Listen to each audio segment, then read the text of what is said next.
What's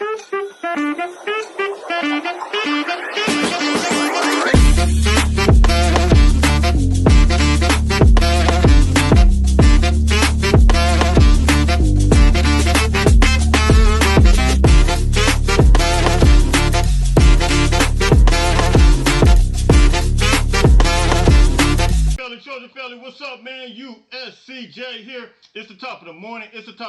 Listen, I hope everybody is getting ready to get up, get out, and make some things happen this morning. Listen, we got to talk about Nick Saban. Listen, Nick Saban, the statements he made yesterday is very telling of where he thinks the trajectory of the program may be headed. Listen, Nick Saban, you guys already know last summer, I believe it was the summer before last, Nick Saban made some comments about Texas A&M coach Jimbo Fisher. I think it was some apologies that went back and forth. And look, we're starting to see some NIL issues, or well, let me say this: some NIL concerns arise with Nick Saban, and we know this because it was some spring meetings that took place in Destin, Florida, and Nick Saban made some comments about parity. He talked about parity, and you guys already know when we talked about this around this time last year, we talked about after he made those comments with Texas A&M, we mentioned that Nick Saban is really possibly worried that you can only go so far in Tuscaloosa, Alabama. Not knocking the city at all, not knocking the area at all, but the resources are just not going to be there. The brand, it's a blue blood program, absolutely. Is Alabama a historical program? Absolutely. But when you're talking about resources, when you're dealing with places like the media capital of the world, such as USC and entertainment capital of the world, rather, USC has everything that you can possibly need. We know that Texas A&M, Texas, all those schools, they have resources as well. You got the big oil field money out that way, but there were certain schools that we talked about, and now Nick Saban is bringing this point up, and he talks about parity. I want to know from you guys, does Nick Saban have it right? You guys hit me in the comment section. You guys tell me what you think. We're going to take a look at this clip, and we're going to take I want you guys to, I'm going to share some information with you from an article, but then we're going to listen to a clip, about a 1-minute clip about Nick Saban. Let's go. As you see, this is Nick Saban right here, and this was a meeting. They had a meeting yesterday, I think it was yesterday, in Destin, Florida. It's the SEC spring meeting. However, there was a question asked in this article. This is 24/7 Sports per Brandon Lucas Jr. And he's bringing this article, and he talks about Nick Saban and how, and I actually heard the clip from it. We may play a little bit of that. But Nick Saban, when asked about parity, and you guys already know, we talked about parity. We talked about how the South has essentially had it on lock, and we talked about how USC was going to make a move, a power play. Lincoln Riley even said it, and we're starting to see it now. But when addressed about parity, I think Nick Saban now is really concerned about parity, how it's going. If they're going to be lost in the sauce with it. And he says this: you think there's parity? He says, I think the way Southern Cal, Texas, and Texas A&M are spending money, he says it hasn't hit yet.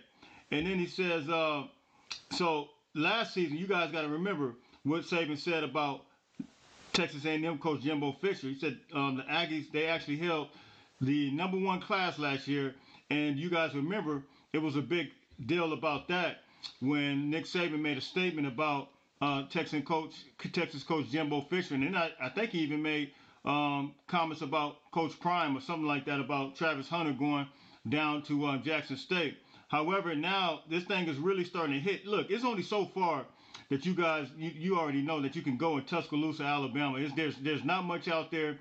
Lincoln Riley already addressed this, and I think he's now starting to feel the sting of this thing, that it's really moving and grooving in a whole nother direction. And you guys remember this time last year, we said that this was going to happen. We said that, look, there are going to be certain schools, and I mentioned Texas and Texas A&M. I knew those schools would thrive because they have that big money, that oil field money out there. But Lincoln Riley said there's a lot of resources around USC, and but it looked like we were going to be lost in the sauce. However, we came up to par, and USC is now in the mix, and they're doing it collective right, primarily because they wanted to do it the right way.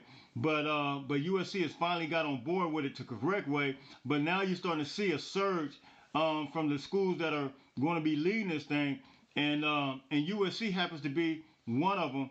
And I think Nick Saban he singles out. Now it's funny how he didn't single out Oregon or any other schools, but the thing is the Nike money can go so far. When you're talking about resources all across the board, you're talking about a whole area in Southern California that's the media capital of the world, the entertainment capital of the world, and having a battle with that is a whole nother deal than battling with just something like Oregon. So I'm gonna play just a couple of statements that he made in this clip. Listen to this. You know that. Yeah, I have no problem with that. I mean, unionize it, make it like the NFL.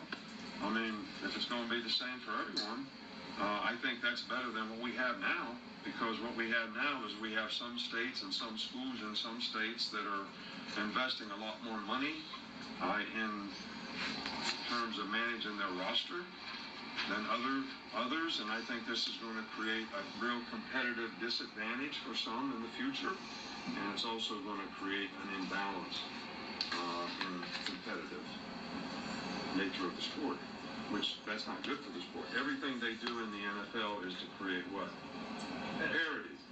Parity. So, and if they could have everybody going into the 17th week of the season at 8-8, that would be like a dream for the NFL. Because every fan would be watching their team to see if they get in the playoffs. Well, you think there's disparity in college football right now? There's going to be a lot more in the future. Thanks, Coach. So that is Nick Saban, and it's funny. You know, we talked about this for years, and we talked about Fred Taylor. You guys know the ex-Florida football player who stated that he got money. I think it was $50,000 under the table, allegedly. He stated out of his mouth from Georgia, but ended up going to Florida anyway. So we know that these secret deals been happening all year.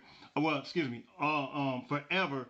Under the table. They call it the brown bag handshake, allegedly. And you know, now that it's out in the open, and now that you can use resources, you don't have to really hide it anymore. You can get paid off of name, image, and likeness. Now you're concerned about how this thing really moves and grooves, and you're concerned about the fact that you know you're gonna get lost in the sauce. We told you this was gonna happen, and now you know. So you guys hit me in the comment section. You guys tell me what you think, man. Does Nick have a point? Or does you know, is it becoming an unfair advantage for him, or is it, you know, no longer are we doing it allegedly underneath the table? You guys hit me in the comments on this. You guys let me know what you guys think about this. So what do you guys think about Nick Saban? Does Nick Saban have it right? Look, it is funny. It's funny, but it's not funny because we already knew that this was going to happen. We told you that this was going to happen. We told you that USC was going to be in the driver's seat, and they officially are. But to actually name those schools when you're talking about leading in the area of basically NIL is pretty telling. It's incredible. And when you're talking about, he used the term managing roster, when you're able to alter your roster, manage your roster. And so when you talk about stuff like that, you're really saying that, you know, these schools that were mentioned in the article, Texas A&M, USC, Texas A&M, they're able to do more than what other people can do. But we really seen it in the offseason how, you know, and when you do it under the rules that are the correct rules, and we told you that Lincoln Riley's doing it in the portal, getting first-year portal, second-year guys that still have plenty of time left. You know, we might not do it on the front end of it like some schools like allegedly Oregon, but we'll do it the correct way and get these guys. And now that he sees that we found a way, listen, we told you that Lincoln Riley is playing chess. He's not playing checkers. Listen, we told you that it was going to be checkmate.